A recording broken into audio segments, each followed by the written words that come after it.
Bonsoir à tous et merci de nous rejoindre dans l'info continue ce vendredi 11 avril 2025.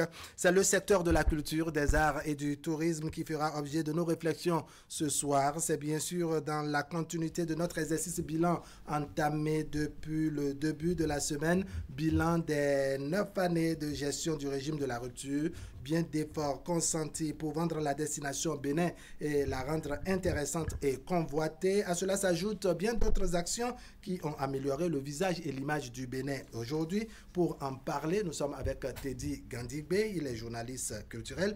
Teddy Gandibé, bonsoir. Bonsoir et bonsoir à toutes les téléspectatrices et téléspectateurs du Canal 3 Bénin. Allez, vous êtes en face ce soir de Eric Guédénon. Eric, bonsoir. Bonsoir Wahab Alikpara et bonsoir à toutes les personnes qui nous regardent en ce moment. À vous deux, bienvenue dans l'info continue. Allez. Teddy Gandibé, quelle est aujourd'hui la santé, je dirais, du secteur de la culture, des arts et du Bénin aujourd'hui?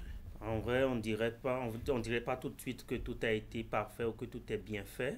On ne dira pas non plus que rien n'a été fait. Ce qui est sûr, on est dans le juste milieu, au minimum. D'accord. Voilà. Oui, Eric, quelle est votre façon de voir les choses? Je pense Bénin d'aujourd'hui, dans le domaine de la culture, des arts et du tourisme. Au plan culturel, nous avons un environnement dynamique. D'accord.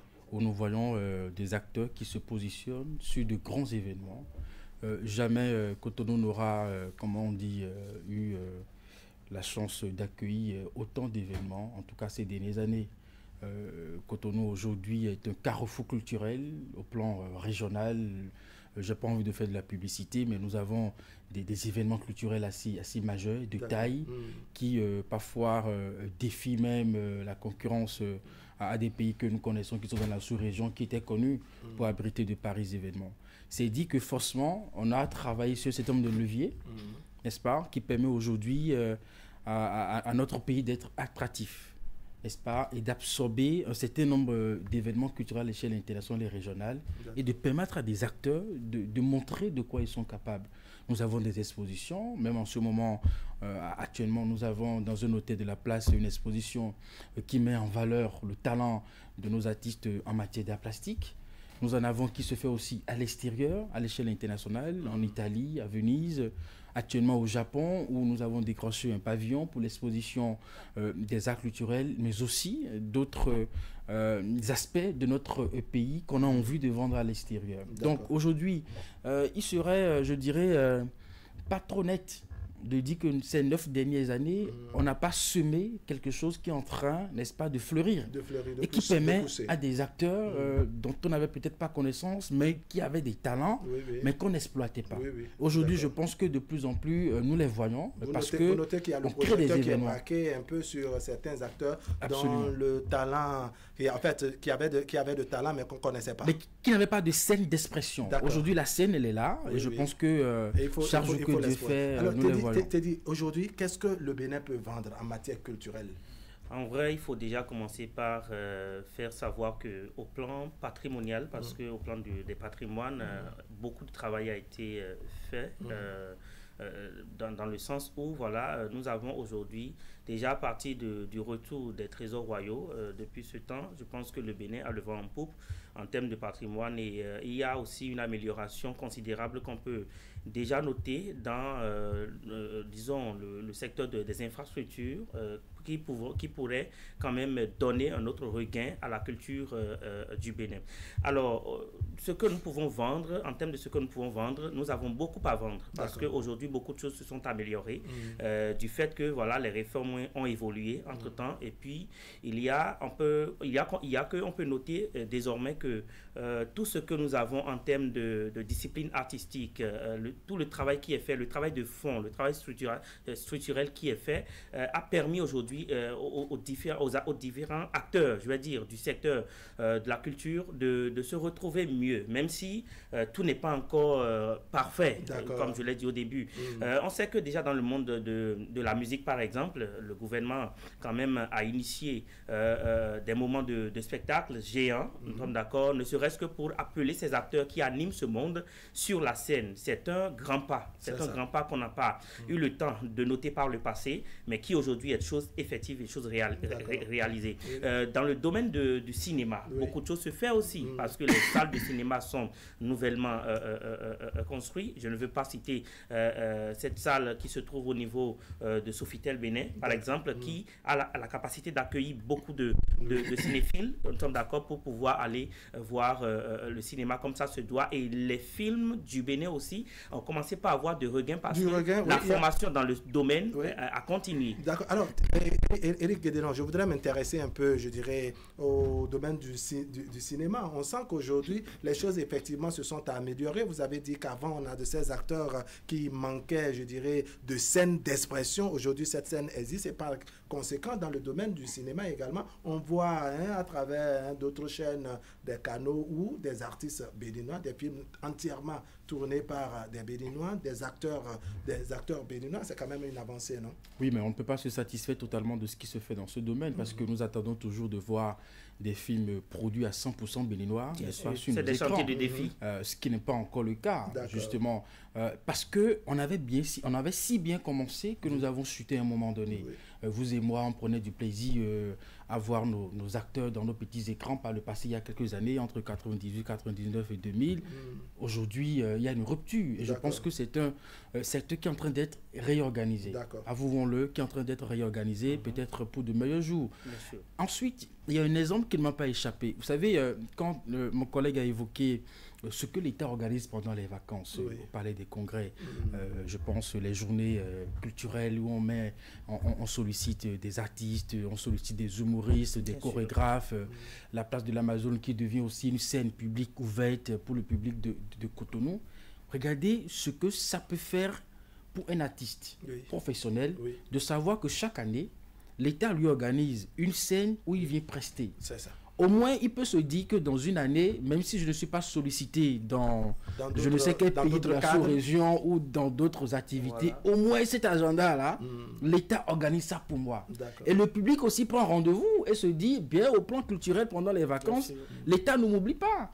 Si je ne suis pas suffisamment occupé, que j'ai du temps, je peux aller prendre du plaisir à voir des jeunes chorégraphes au palais, à la place de l'Amazone ou au palais des Congrès, où tout un programme diversifié est organisé. Donc, si on ne crée pas l'environnement, si on ne met pas les gens sur des scènes, n'espérez pas que des gens puissent démontrer de quoi ils sont capables.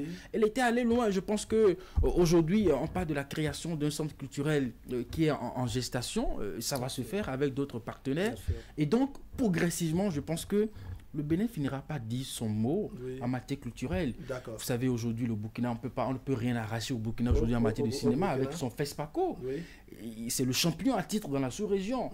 Peut-être que notre heure aussi viendra. Ça va sonner bientôt. Alors, je voudrais avoir votre avis sur ce qui se dit sur les réseaux sociaux, le fait que nous ayons de grands événements et qu'on fait appel à des artistes qui viennent de l'étranger, alors qu'on estime qu'on a des talents au Bénin, on a des talents au plan local, mais on fait venir à coup de millions, je dirais, les artistes d'ailleurs. Mais ce n'est pas une mauvaise chose en soi.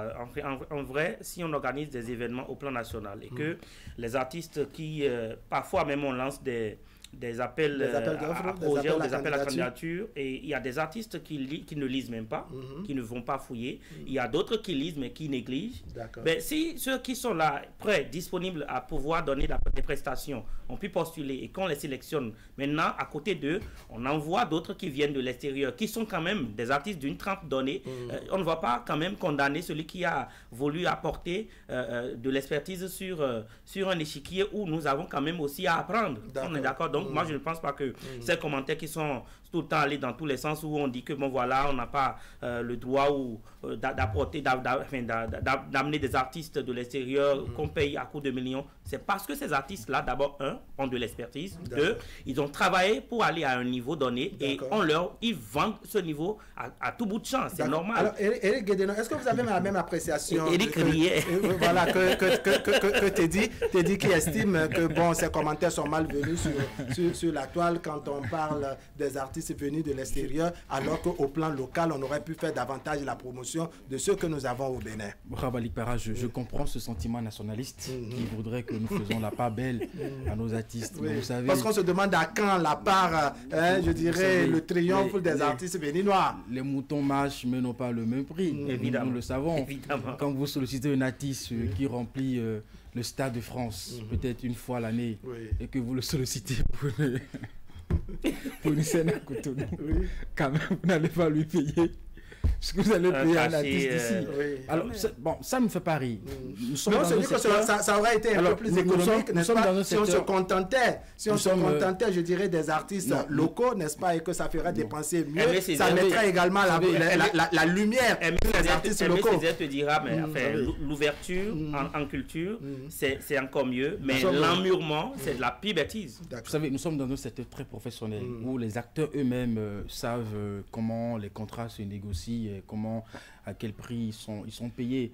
Cette polémique entre les artistes locaux et puis les artistes internationaux, je pense que elle est vieille. Et même les artistes locaux, entre eux également, je pense qu'ils ne sont pas forcément payés au même prix parce que nous en avons qui évoluent déjà à l'échelle internationale et d'autre part. Tout compte fait, nous avons plusieurs initiatives. Nous avons des initiatives privées. Seul les locaux auraient souhaité être dans toutes les initiatives. Oui, seul celui qui organise son spectacle sait sur quel budget il travaille, en donnant peut-être plus l'objectif qui est Mais donc sur les initiatives publiques, c'est de l'argent public. Et donc il y a peut-être un quota qui est fixé et sur lequel tout le monde est payé, que tout le monde s'entend, voyez-vous. Après, je pense que pour nous, nos artistes, c'est déjà bien de les voir prester sur des scènes. D'accord. Ok, parce que quand vous voyez un peu notre environnement qui n'est pas suffisamment organisé, où un seul artiste, il est manager, il est compositeur, il est tout à la fois. C'est-à-dire c'est l'homme orchestre. L'homme orchestre, c'est lui qui va aller chercher ses contrats, lui seul va faire tout ça. C'est parfois hyper compliqué pour un artiste comme ça de négocier une scène, une grande scène dans une année, ou bien de se produire lui-même sur ses fonds propres. Parce qu'il est au four et au moulin.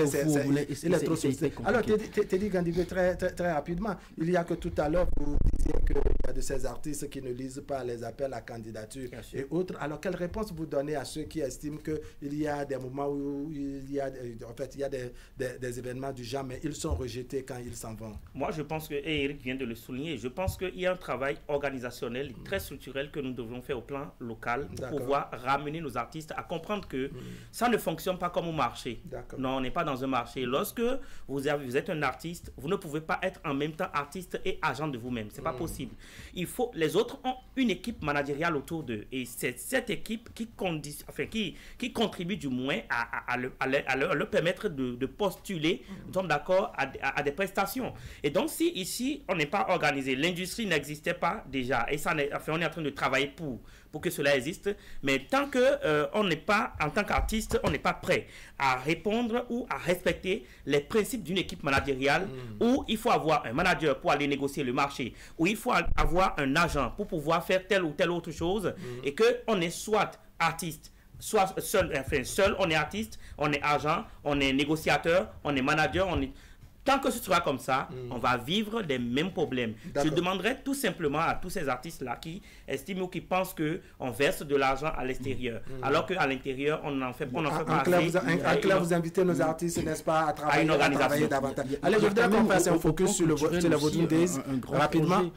Qui quand même permet au Bénin de se faire une très bonne visibilité, les arènes culturelles. Vous avez vu ce qu'on a réalisé à Ouida, et c'est immense, c'est très beau, c'est très joli. Ça peut justement, avec cette infrastructure, on peut organiser de grands événements culturels à ce niveau.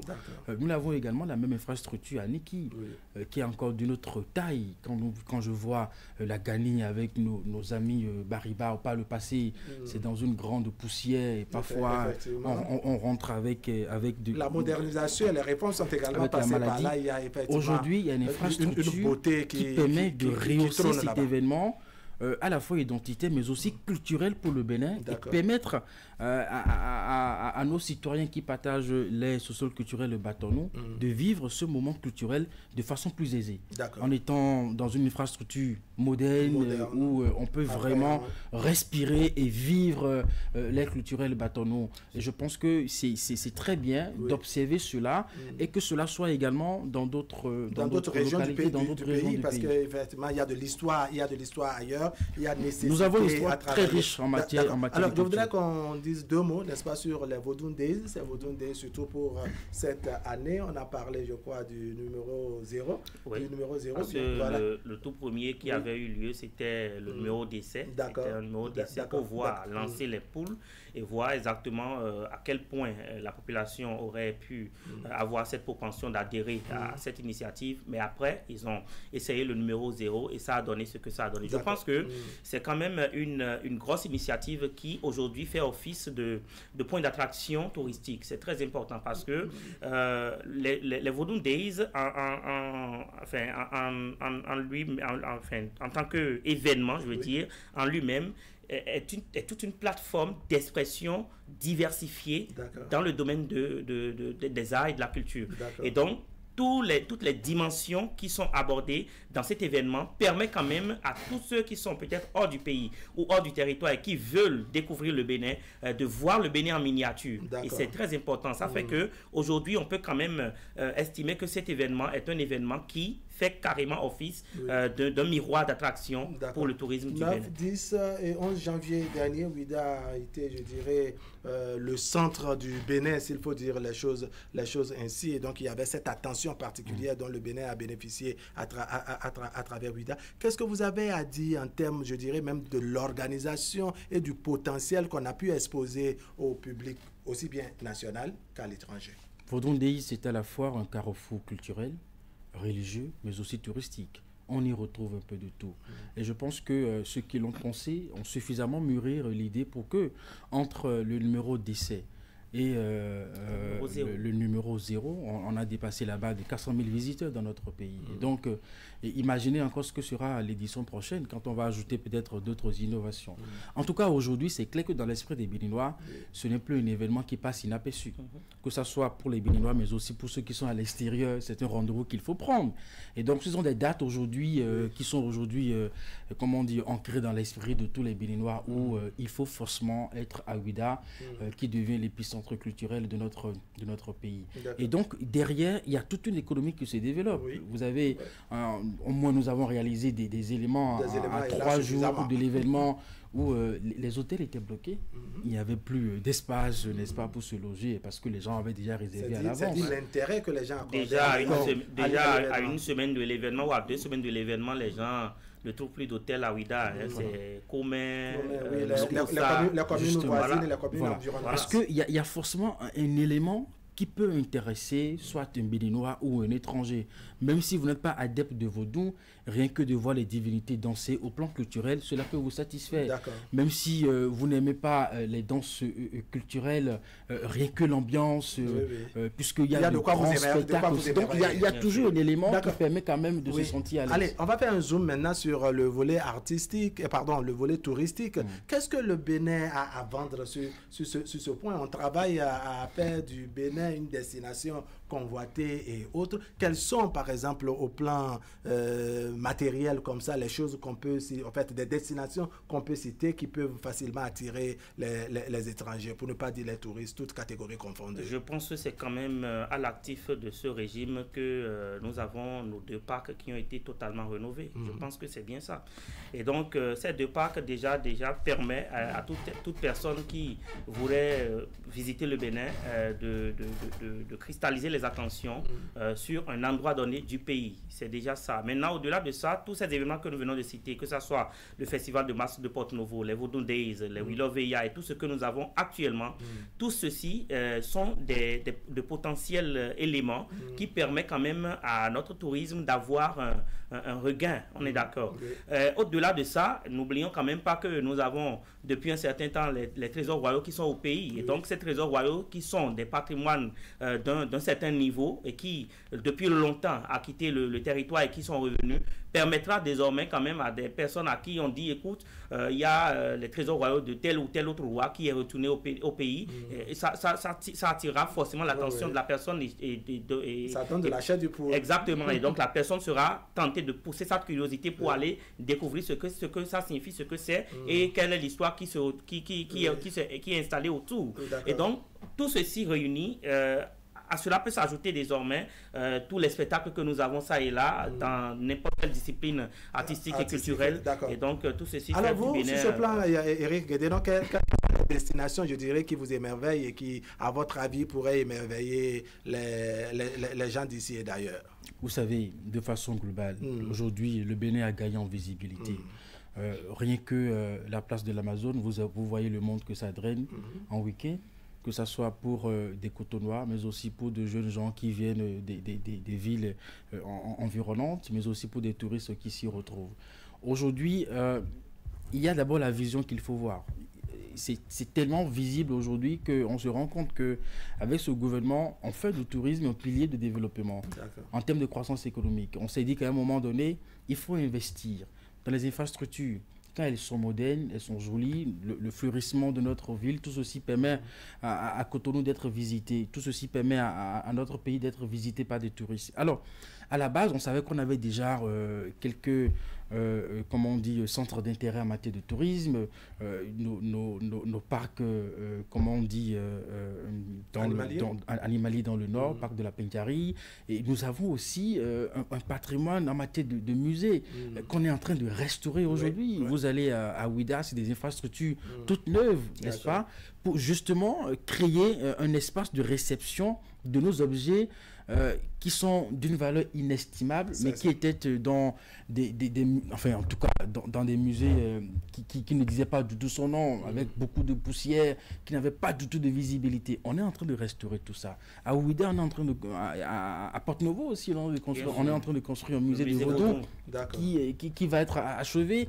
Et donc, qu'on le veuille ou non, aujourd'hui, quand vous allez rien que la route des pêches, il y a beaucoup de choses vous avez des stations balnéaires du côté d'Abomey, pour... Absolument, le plateau d'Abomey aussi qui est en train de bénéficier de pas mal de projets touristiques.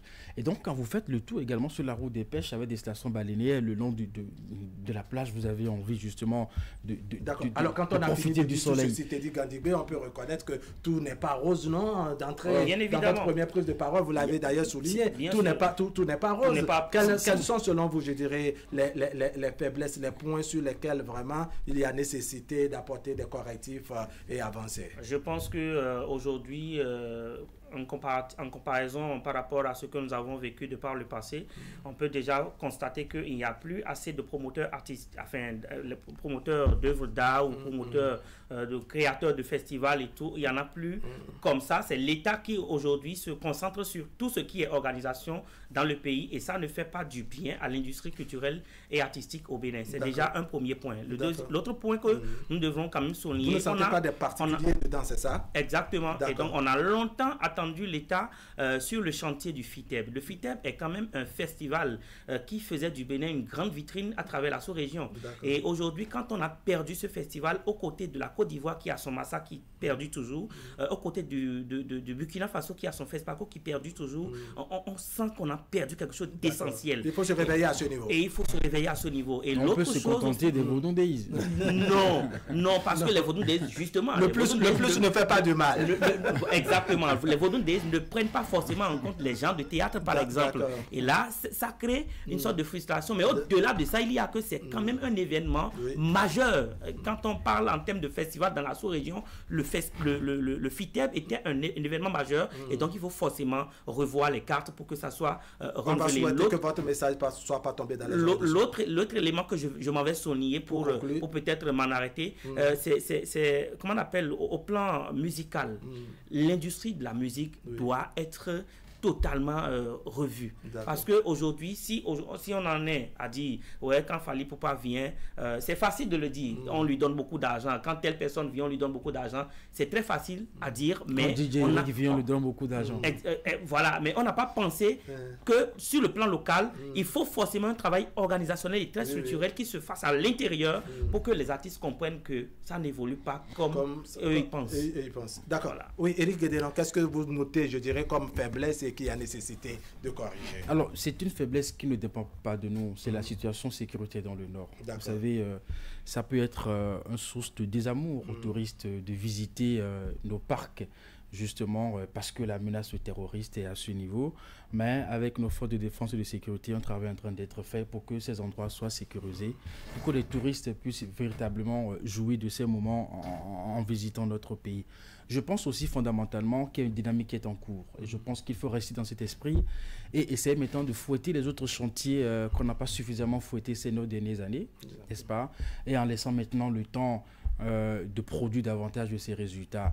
On n'avait pas un hôtel 5 étoiles à Cotonou, enfin nous l'avons aujourd'hui, et cela facilite le tourisme des affaires, justement parce que quand les gros bonnets sautent dans leur jet privé et que entre Nigeria et Côte d'Ivoire, ils peuvent faire un détour à Cotonou et profiter de leur week-end, je pense que ça nous fait des devises. Et donc, c'est dans cet esprit qu'il faut rester positif et observer les choses pour que ça puisse évoluer. Le mercredi dernier, le Conseil des ministres a créé une nouvelle agence, Bénétour, dont l'objectif est de vendre la destination Bénin à l'extérieur, parce que ça existe dans d'autres pays. Quand vous mettez autant d'investissements dans tout ce que nous voyons dans notre pays, infrastructures, hôtels, musées par ici, Vodou Days et bien d'autres événements, si vous ne mettez pas du marketing pour que des personnes assez formées et assez averties puissent aller au contact, n'est-ce pas, des gens pour visiter votre pays, vous aurez fait votre investissement en vain. Donc je pense que dans cette idée, enfin cette structure a été créée pour jouer ce rôle. Nous avons aussi Bénétourisme qui travaille aussi sur l'image de notre pays à l'échelle internationale. Et je pense qu'en ce moment, il y a cette activité pour nos artistes du côté de Japon. En tout cas, ce n'est pas la première fois puisque nous savons déjà qu'on était en Italie l'année passée. Donc cette année, en 2024. Et à la conciergerie de Paris. Et ça continue encore, toujours, justement. Et donc cette année encore, nous sommes au Japon. Tout ceci permet justement de faire signaler que dans l'Afrique de l'Ouest, il y a un petit pays qu'on appelle le Bénin qui existe et qui fait des efforts, voyez-vous. Merci beaucoup.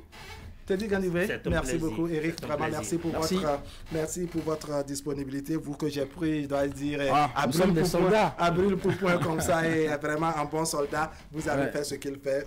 Vous avez fait ce qu'il faut pour sauver la République. Mesdames, Messieurs, ce serait tout pour aujourd'hui. Merci de nous avoir suivis, toute l'équipe, n'est-ce pas? Merci à vous qui nous avez accompagnés. Francis Kokou, Lionel à la réalisation, Elvira Agboponou, Astrid Lantefo, à vous tous, nous disons merci. Mesdames, Messieurs, on se donne rendez-vous demain, samedi, dans le miroir de la société pour parler d'un sujet quelque peu singulier, le manque, dois-je dire, de plaisir charnel. Est-ce un problème dans le couple? C'est le sujet qui fera objet de nos discussions demain dans le miroir de la société. Allez, portez-vous bien.